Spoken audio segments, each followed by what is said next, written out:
बिस्मिल्लाहिर्रहमानिर्रहीम। आज की हदीस मुबारक आतिश दोज़ख की हौलनाकी। सुनन तिरमिज़ी हदीस नंबर 2591। हज़रत अबू हुरैरा रज़ी अल्लाह तआला अन्हु ने हदीस मुबारक बयान की, जहन्नुम की आग को 1000 साल यानी अरसा दराज जलाया गया, यहाँ तक कि वो सुर्ख हो गई। फिर उसे 1000 साल जलाया गया हत्ता कि वो सफ़ेद हो गई।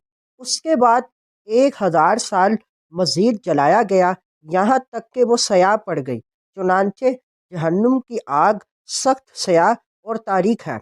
इरशाद नबवी से मकसूद ये है कि जहन्नुम की हौलनाकी को ज़ाहिर किया जाए और ऐसे काम करने से डराया जाए जो दोज़ख में गिरने का सबब बने। बाज़ उलमा का कहना है आग की 4 किस्में हैं। नंबर 1 वो आग जिसमें नूर यानी रोशनी है मगर हरारत नहीं, यह हज़रत मूसा अलैहिस्सलाम की आग थी। नंबर 2 वो आग जिसमें तपिश है मगर रोशनी नहीं, यह जहन्नुम की आग है। नंबर 3 वो आग जिसमें गर्मी भी है और रोशनी भी, ये दुनिया की आग है।